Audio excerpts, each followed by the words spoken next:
Hoje é sexta-feira 13, quem fala é Dan Cava, responsável pela área de gestão da TAG Investimentos, e esse é mais um podcast.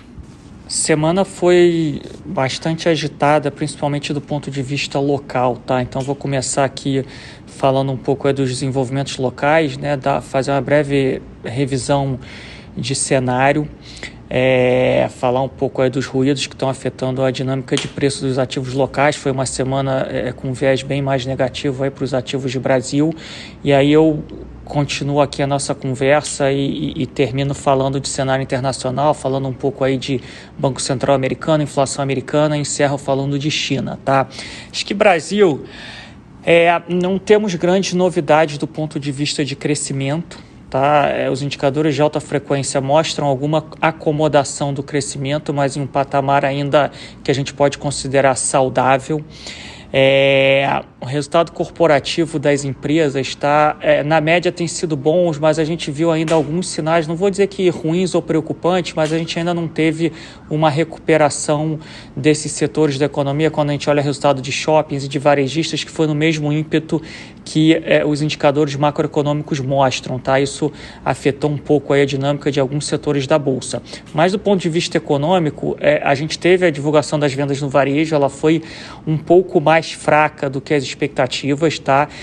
Há sinais claros de arrefecimento ou de acomodação desse crescimento, e acho que a expectativa que a gente tem é que a gente tenha, assim, uma desaceleração, principalmente desse setor aí de varejo nos próximos meses.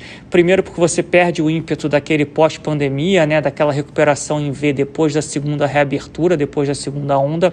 A gente tem um impacto do fim do auxílio emergencial, e a gente ainda está convivendo aí com uma taxa de desemprego bem mais alta do que vigorava antes da pandemia. Mas ainda é um cenário, não é um cenário negativo, né? Pelo contrário, ainda é um cenário relativamente construtivo para o crescimento da economia nesse segundo semestre do ano, mas um crescimento mais baixo do que aquele verificado no primeiro semestre desse ano. A inflação ainda é um problema de curto prazo e deve continuar a ser um problema nesse segundo semestre do ano e nos próximos meses. A gente deve estar aí há um mês e meio de fazer o pico da inflação ano contra ano, e esse pico deve ser perto de 10%, tá? Falando aqui de IPCA ano contra ano. A gente não teve nenhuma novidade relevante em relação a isso. A gente tem sim, deve ter um impacto pontual das geadas no sul que afetaram algumas safras agrícolas. Isso deve afetar preço de grãos e ter mais um impacto pontual e cíclico na inflação de curto prazo. Mas essa inflação mais alta, ela, de certa forma, ela já vinha sendo esperada há algum tempo. A gente teve vários choques de oferta, tá? A gente tem o choque de energia, a gente tem choque de quebra de cadeia produtiva, choque de preço de carros, né? Tanto carros usados quanto carros novos. A gente teve a depreciação cambial, né? O câmbio na média mais depreciado esse ano. Então, de fato, a gente vai fechar o ano aí com IPCA perto de 7,5%, que é muito acima da inflação do centro da meta do Banco Central, e é muito acima até da banda superior da meta do Banco Central, tá? Isso, obviamente, no curto prazo é ruim para a economia, né? A inflação mais alta tende a ser ruim para a economia. Uma parte disso estava embutido nos preços, uma outra parte não estava. Tanto é que o Banco Central está tendo que adotar uma postura mais agressiva em relação ao seu processo de normalização monetária. Ele vinha promovendo altas de 0,75 na taxa Selic. Na última reunião, ele promoveu uma alta de 1 ponto percentual, né, 100 basis points, de 4,25 para 5,25. Ele sinalizou para uma nova alta de 100 basis points na próxima reunião, levando a taxa, que deve levar a taxa Selic para 6,25. E é bem provável que essa Selic vá para patamares restritivos, conforme o Banco Central comunicou na sua última reunião do cupom, né, tanto no comunicado quanto na ata. Então, a gente acredita que essa zona restritiva é uma Selic entre 7,5% e 8% no final desse ano, começo do ano que vem. A curva de juros tem reagido, de fato, a essa postura mais agressiva do Banco Central. Então, a gente tem visto aí uma alta constante e consecutiva das taxas de juros no Brasil, tanto os juros nominais quanto os juros reais. Uma parte disso, sem dúvida alguma, é derivada da política monetária mais dura e dessas surpresas altistas de inflação que a gente foi tendo desde o final do ano passado, mas também tem uma parte disso que é a questão de fragilidade política e fragilidade fiscal, que eu falo em breve, tá? Só mantendo o foco ainda aqui na questão da inflação.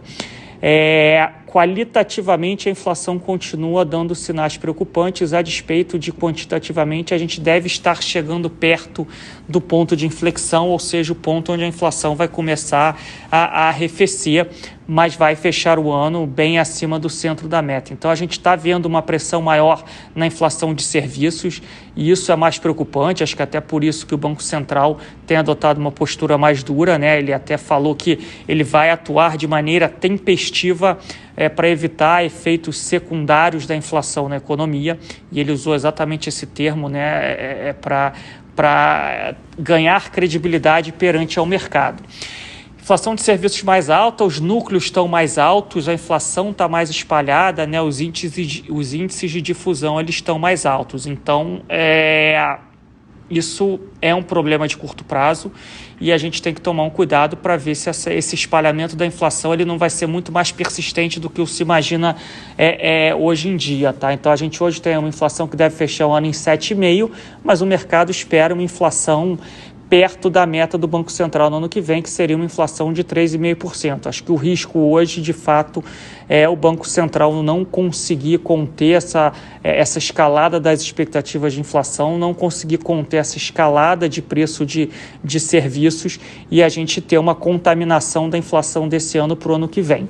Esse ainda não é o cenário base, mas é um risco que a gente precisa continuar monitorando, porque, de fato, esse ano foi um ano aí de muitos choques, muitos deles choques de oferta, mas que o Banco Central precisa atuar de maneira tempestiva e agressiva para evitar esse contágio.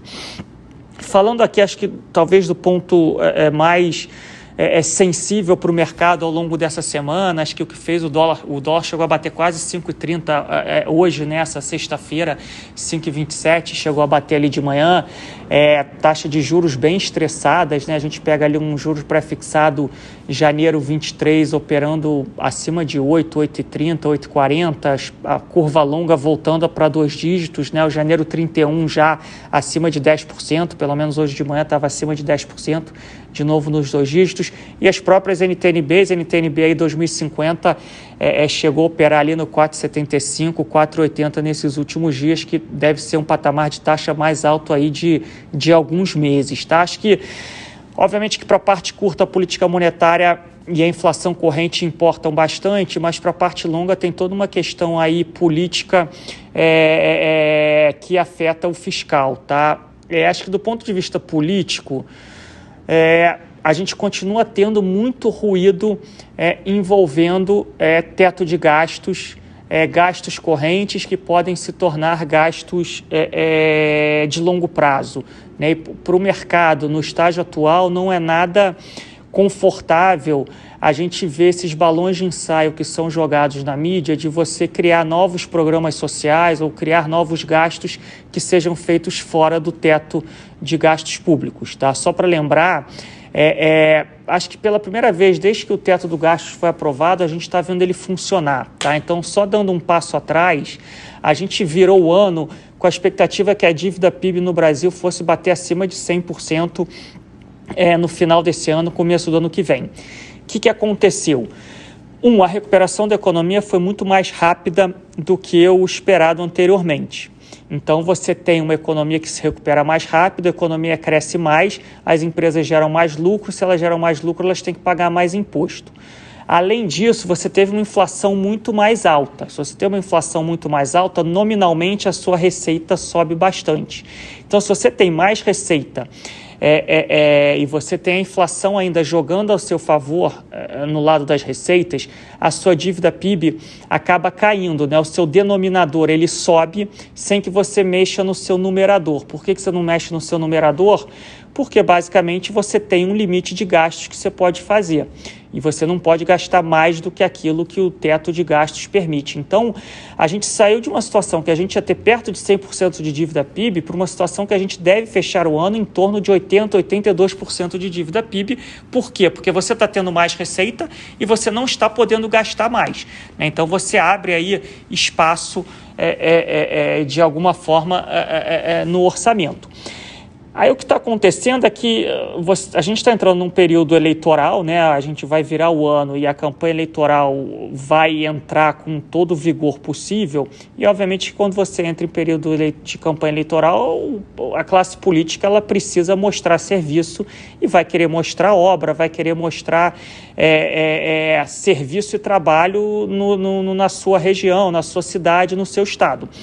E se você tem uma limitação de gasto, você tem que arrumar uma maneira de fazer esse gasto e os balões de ensaio que são jogados na mídia são que, de alguma forma, você tenta colocar parte desses gastos fora do teto. O que seria, obviamente, visto como extremamente negativo pelo mercado, né? Não, vou até me corrigir, não seria, né? Está sendo visto como muito negativo e não é à toa que a gente tem visto uma reação mais negativa aí da curva de juros, principalmente da curva longa, e a gente viu um dólar que chegou a bater ali 4,90 há um mês e meio, 2 meses atrás, chegar a testar de novo patamares acima do 5,25, perto ali do 5,30. Por outro lado, até a conversa que a gente teve, né, com o Murilo Aragão da Arco Advice no nosso Tag Summit, ele falou uma coisa que, de fato, a gente vê acontecer, né? O governo e a classe política eles são muito sensíveis às respostas do mercado. Então, você joga esses balões de ensaio, se o mercado reage muito mal, eles sempre arranjam uma forma, uma maneira de dar um passo atrás e de evitar que aquele cenário catastrófico que eles tentaram empurrar na sociedade, no país, que aquilo se concretize. Mas a gente está passando pelaquela fase que, de fato, os balões de ensaio estão sendo quase que diários, tem uma pressão muito forte para aumento de gasto, dado as limitações do teto de gasto, dado todo esse debate que a gente está tendo aí em torno de pagamento de precatórios, a classe política está tentando, de alguma forma, arrumar um canal de gastar mais.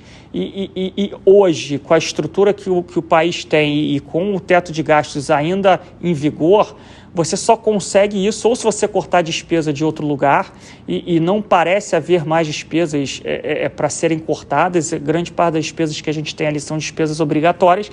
A gente tem essa pressão por você fazer o que o pessoal chama de furar o teto de gastos. Então, isso tem sensibilizado negativamente bastante o mercado aqui no Brasil, tá? Para piorar a situação, né, a gente está também passando por uma fase que não é nova, a gente já teve fases parecidas com essa no passado, que é um embate entre dois dos poderes, né? Então, o Brasil é um sistema que a gente tem o poder executivo, o poder legislativo, o poder judiciário e a gente tem a sociedade. A gente passou por uma fase até relativamente tranquila aí há 2, 3 meses atrás, onde esses poderes, vamos dizer assim, estavam em harmonia ou estavam vivendo harmonicamente temporariamente. E a gente voltou a ter um embate, né? Dessa vez o embate entre o executivo e o judiciário, com declarações que não são positivas para o ambiente institucional do país. E por mais que a gente acredite aqui, a gente continue acreditando que o Brasil tem instituições fortes e a gente continua acreditando que não haja vontade política de nenhum agente ou da maioria dos agentes em partir para caminhos antidemocráticos, esse tipo de embate que a gente está vivendo, ele afeta a expectativa, ele afeta a confiança, ele afugenta investimentos, né? Tanto investimento estrangeiro quanto investimento local, né? Talvez alguns empresários e grande parte dos investidores estrangeiros, eles vão querer esperar as coisas acontecerem ou eventualmente esperar as eleições para ver o que vai acontecer no país. Então, a gente já está numa situação que ela fiscalmente é melhor do que era 3, 4 meses atrás, mas está longe de ser uma situação fiscal confortável. E você ainda tem um embate entre dois dos principais poderes do Brasil, que é o Poder Executivo e o Poder Judiciário. E volto volta e meia você ainda tem um embate que o legislativo entra no meio. Então, de novo, não é uma novidade. O Brasil ele vive nessa montanha-russa de períodos de relativa tranquilidade com períodos de embate. A gente já teve embate entre o legislativo e o executivo, o legislativo e o judiciário, e hoje a gente está tendo esse embate entre o executivo e o judiciário, que, de novo, a gente não acha que deveria caminhar para uma situação mais negativa, para uma situação antidemocrática, mas a gente não pode minimizar o fato que isso, de alguma forma, afeta as expectativas e afeta a decisão dos agentes econômicos, e eu acho que isso, né, aliado à questão fiscal e aliado ainda a uma situação de inflação corrente alta, tem prejudicado a performance dos ativos do Brasil nas últimas semanas, ou diria até desde o mês passado, né? Mês passado foi um mês aí que o Bovespa caiu quase 4%, foi um mês de alta do dólar, abertura de taxa de juros, e esse mês de novo a gente está tendo aí uma certa dificuldade de ver uma boa performance dos ativos locais, mesmo diante de um ambiente internacional que ainda tem sido favorável para a maior parte dos ativos de risco, tá? Então esse é o cenário que a gente tinha aqui para falar de Brasil. Entrando aqui em cenário internacional, acho que de Estados Unidos, a novidade dessa semana foi a divulgação dos dados de inflação. Não temos grandes novidades de crescimento, tá? Assim, o crescimento ele também tem mostrado sinais de acomodação nos Estados Unidos, mas num patamar ainda alto. A questão da variante Delta, ela é um problema de curto prazo, mas a gente acha que não vai passar de curto prazo, né? Então você pode ter um impacto negativo pontual, mas não deve ser estrutural. Né, o que a gente viu acontecer principalmente ali no Reino Unido, onde você teve um spike de novos casos, não levou a um número muito maior nacional de aumento de hospitalizações e óbitos, e da mesma forma que você teve aumento expressivo do número de casos, você teve uma queda. Pode sim afetar crescimento pontualmente, pode sim ter regiões do país que vacinaram menos, que tenham problemas maiores em termos de situação sanitária, de piora nos indicadores de hospitalizações e óbitos. Isso tem acontecido, principalmente na Flórida, nos Estados Unidos.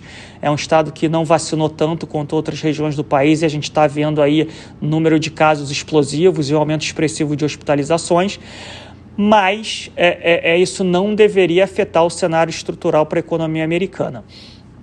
Por outro lado, os indicadores de inflação, eles continuam mostrando uma inflação mais alta. O núcleo da inflação, né, que é o Core CPI, divulgado essa semana, ele foi dentro das expectativas do mercado. Lembrando que a gente veio de 2 meses de grandes surpresas altistas nesse número de inflação. Esse mês ele foi dentro das expectativas, uma inflação bem mais baixa do que a inflação dos últimos 2 meses, porém num patamar ainda bastante elevado. O PPI e o Core PPI, que é o índice de preços ao produtor, né, lembrando que o CPI é o índice de preços ao consumidor, ele foi mais alto do que as expectativas e ele ainda mostra uma pressão inflacionária relevante na cadeia produtiva. E seguindo esses indicadores, a gente teve aí uma bateria de discursos e declarações de membros do Fed, o Banco Central Americano, no sentido de que provavelmente em algum momento até o final desse ano eles comecem um processo de normalização monetária que começaria com a diminuição do quantitative easing, que são aquelas compras de ativos que eles fazem todo dia e todo mês no mercado, para depois, posteriormente, começar um processo de alta de juros. Eu gosto sempre de reforçar que processos de normalização monetária, eles não necessariamente precisam ser negativos, tá? A direção importa menos do que a velocidade e a magnitude, ou a velocidade e a magnitude desse processo importam mais do que a direção. Então, só para a gente lembrar aqui, o último processo de normalização monetária americano, ou tentativa de normalização monetária, foi ali em 2018, onde o Fed passou por esse processo de diminuição de quantitative easing e aumento de taxa de juros, e o mercado passou muito bem de janeiro até setembro. Só em setembro que o mercado passou a ter a sensação de que o aperto monetário e fiscal tinha sido excessivo e que a economia poderia entrar numa espiral mais negativa. Foi quando a gente viu ali a Bolsa Americana, o S&P 500, cair perto de 20% entre setembro de 18 e 24, 25 de dezembro de 18. Foi quando o Fed e o Tesouro Americano tiveram que mudar o discurso, e aí a gente entrou em 2019 com o Fed dando um cavalo de pau e voltando a fazer medidas de expansão monetária, corte de juros e quantitative easing. O mercado voltou, 2019 foi um ano bastante positivo para ativos de risco. O que eu quero dizer com isso? Eu quero dizer com isso que os ciclos econômicos eles não morrem de causas naturais. Eu tenho repetido isso aqui quase que semanalmente, ou quinzenalmente, ou mensalmente. Ou os ciclos econômicos eles morrem por algum choque de oferta. No caso lá de 2007 e 2008, o choque foi no mercado imobiliário. No caso de 2018, o choque foi por um aperto excessivo, ou seja, um erro de política monetária. E agora, em 2020, o choque foi a pandemia. Então, os ciclos econômicos eles morrem ou por algum choque de oferta ou por um erro de política monetária, um aperto excessivo de política monetária. Hoje, o cenário atual, a gente não tem nenhum nem outro. Pode ser que apareça algum choque que a gente não esteja vislumbrando aqui e que isso acabe encerrando esse ciclo de expansão econômica mundial, mas a gente falando aqui focando em Estados Unidos. O Fed começar esse processo, e parece que hoje já é consenso no mercado que ele vai começar, e nem por isso as bolsas americanas, ou grande parte das bolsas, ou alguns dos principais índices de bolsa americano estão nos seus picos históricos. E o mercado já tem essa informação. Então, o que vai ser importante vai ser a velocidade e magnitude desse movimento. Se for um movimento muito bem administrado, muito bem comunicado, gradual e parcimonioso, isso não é um problema. Isso está acontecendo porque a economia está saudável e você precisa retirar um pouco de estímulo. Isso pode ser um problema para alguns setores da economia e para alguns nichos de mercado ou classe de ativos, porque nível de preço e valuation, quando a gente olha a Bolsa Americana, ativos de crédito americano, estão em níveis pouco triviais quando a gente olha histórico de valuation, preço desses ativos. O maior risco aqui é a gente ter um cenário que, o Fed tenha que acelerar muito esse movimento, porque a inflação passou a aparecer muito mais alta e estrutural do que eu imaginado anteriormente, e esse ainda não parece ser o caso, Então a gente já teve o mês passado a inflação que a gente recebeu essa semana já mostrou algum arrefecimento da inflação em relação aos 2 meses anteriores, mas esse risco existe e a gente precisa monitorar. E um outro risco, seria de uma desaceleração da economia com uma inflação que ela não precisa ser galopante, mas uma inflação mais alta, que leve à necessidade do Fed manter esse seu processo de normalização monetária, ou manter o timing desse processo num ambiente de desaceleração econômica. E aí, nesse sentido, o dado que saiu hoje, sexta-feira, que foi o Consumer Confidence, que é a confiança do consumidor, e só fazendo aqui um disclaimer bem grande, é um número só, ele pode não dizer nada, a gente precisa ter uma avaliação mais profunda sobre isso. A gente vê a forte queda da confiança do consumidor para patamares mais baixos desde 2011, e quando a gente olha a abertura do indicador, tanto a expansão da variante Delta quanto a inflação foram itens muito citados como motivos para essa queda da confiança. E a confiança gera economia. Se você tem uma sociedade que está com a confiança baixa ou caindo, a pessoa consome menos, a pessoa vai ter menos propensão a gastar, e aí você para de pedalar a economia e você pode ter um problema maior lá na frente. Então, de novo, foi um indicador em um mês específico. Mês que vem a gente pode ver o rebound desse indicador, mas a gente precisa ter atenção a esse risco. Isso, por enquanto, é um risco e não é o cenário base, tá? Então, a grande novidade da semana foi a inflação. A inflação foi um número que foi dentro das expectativas, trouxe algum alívio do mercado de que o Fed não iria precisar ou não precisa, pelo menos por enquanto, acelerar esse processo de normalização monetária. Isso acabou dando ímpeto aos ativos internacionais, principalmente aos índices de bolsa americanos, os principais deles que estão de novo aí em suas máximas históricas ou fazendo máximas históricas, e quando a gente olha para o mercado de crédito, seja o crédito high grade quanto o crédito high yield, também estão em mínimas históricas aí de spreads e de yields, de taxas, tá? Para finalizar aqui a nossa conversa, falar um pouco de China. A China ela tá precisando superar 3 grandes desafios, tá? O primeiro é uma desaceleração do crescimento, que ela é fruto tanto de uma nova rodada, uma nova onda pandêmica, e na China eles têm uma postura de querer fazer uma política de caso zero. Então, se eles veem um foco de casos, eles fecham a cidade e eles testam em massa. Então, na semana passada, a região de Wuhan, que foi onde começou a pandemia lá em fevereiro de 2020, eles fecharam a cidade porque encontraram 2, 3 casos, 11 milhões de pessoas, testaram 11 milhões de pessoas em 3 dias, acharam 9 casos em 11 milhões, eles isolaram os casos e bola para frente. Só que quando você tranca 11 milhões de pessoas 4, 5, 6, 7 dias, isso tem um impacto econômico. Isso não aconteceu só em Wuhan, aconteceu em outras regiões do país que tem 10, 15, 20 milhões de pessoas. Então, quando a gente olha os dados de alta frequência da China, a gente vê claramente uma forte desaceleração do crescimento, que parece ser pontual. Os dados oficiais chineses mostram o número de novos casos irrisório perto do que a gente vê no resto do mundo, né? Então a gente está falando aqui de uma nova onda pandêmica na China, 100 casos por dia, 100 novos casos por dia, 88 novos casos por dia. Lembrando que os Estados Unidos está perto de 100 mil novos casos por dia. O Brasil, que já melhorou muito em relação ao que era 1 mês e meio, 2 atrás, a gente ainda tem 35, 40 mil novos casos por dia, e a China tem mais de 1 bilhão de habitantes, né? Então, essa política de caso zero, ela, em termos sanitários, ela é boa, em termos sociais, eu não quero nem entrar no mérito da discussão, mas em termos econômicos tem um custo, porque você tem que parar regiões inteiras de 4 a 7 dias para fazer essas testagens em massa, tá?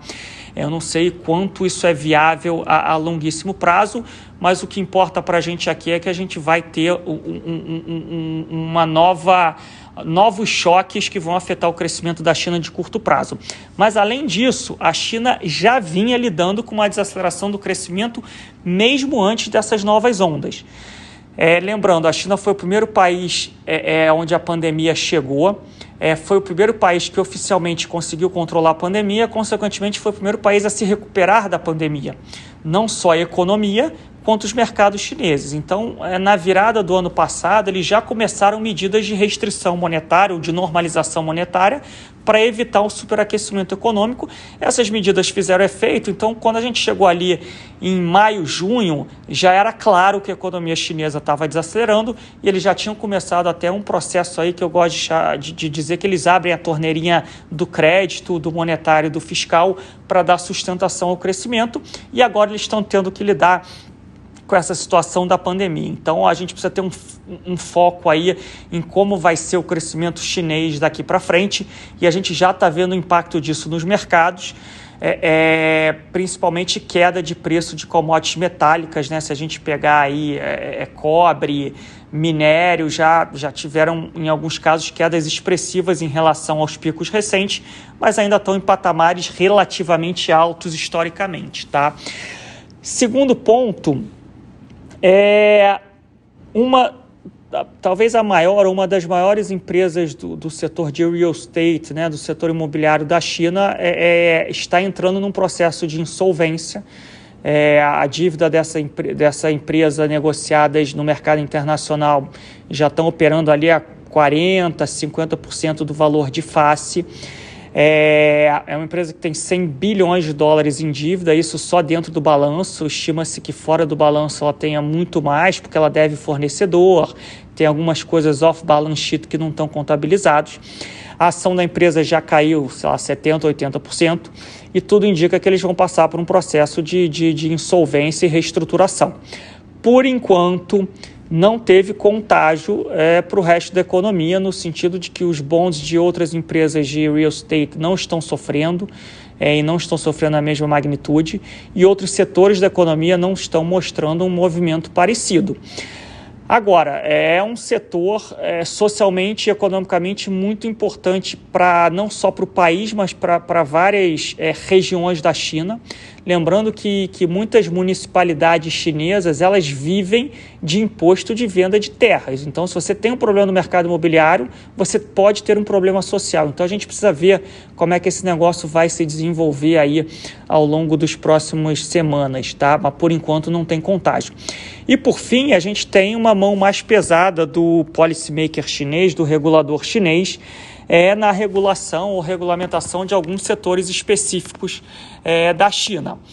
Começou no setor de tecnologia, passou pelo setor financeiro, principalmente nas fintechs, chegou agora no setor de educação e agora está chegando no setor de gaming, né? Eles estão começando a botar uma mão mais pesada em empresas que fazem jogos eletrônicos, etc.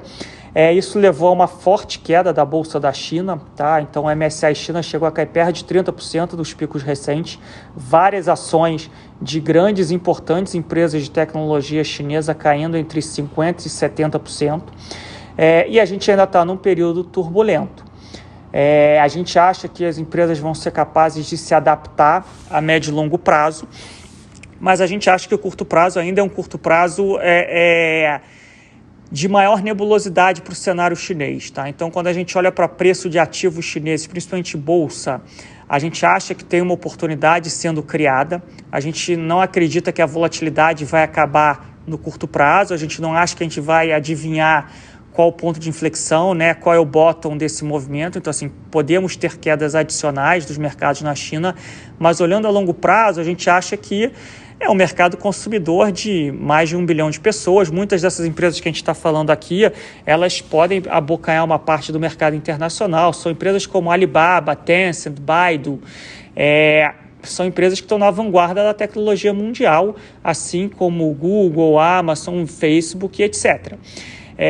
Nos Estados Unidos. Então, são empresas que estão com descontos de 30%, 40%, 50% em relação à valuation das empresas do mesmo setor e que atuam nos Estados Unidos, e que muitas dessas empresas americanas são multinacionais e têm operações grandes na China. Então, a gente acha que tem uma oportunidade aqui sendo criadas, mas, de fato, esse cenário de crescimento, esse cenário de problemas no mercado de crédito e regulatório, ele não vai ser, essas questões não vão ser endereçadas no curtíssimo prazo.